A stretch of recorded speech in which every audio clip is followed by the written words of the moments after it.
চিংড়ি দিয়ে বানানো সসেজ আমরা সচরাচর না খেলেও এটার টেস্ট কিন্তু মাংসের সসেজের থেকে কোনো অংশেই কম নয়। চিংড়ির সসেজের মধ্যে অল্প একটু অন্য মাংস ব্যবহার করা হয়ে থাকে, তাই মাংস আর চিংড়ির একটা নতুন কম্বিনেশন খেতে অনেক ভালো লাগে।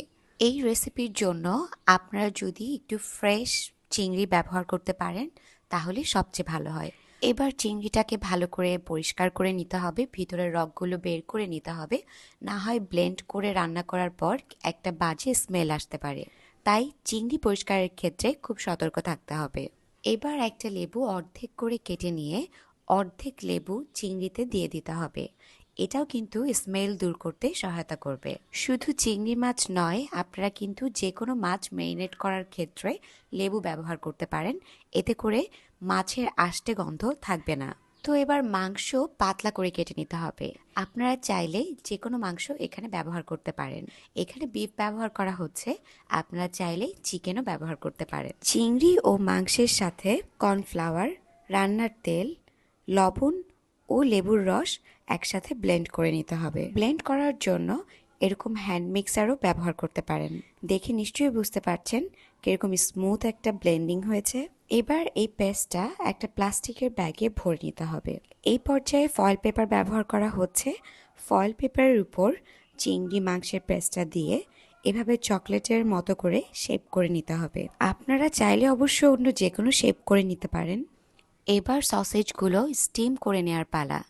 15 মিনিট স্টিম করলেই হয়ে যাবে।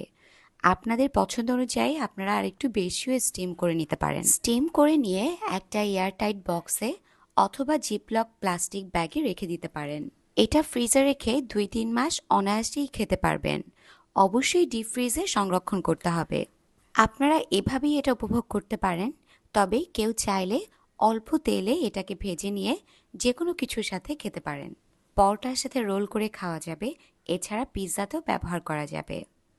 আপনারা আপনাদের ছোট বাচ্চাদেরকে খাওয়াতে পারেন।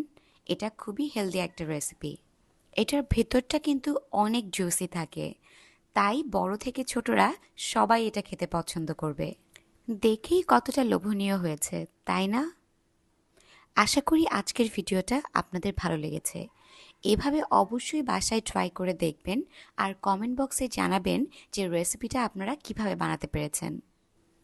ভিডিও ভালো লাগলে পেজে ফলো করতে ভুলবেন না, আর অবশ্যই এই ভিডিওতে একটা লাইক দিয়ে দিবেন।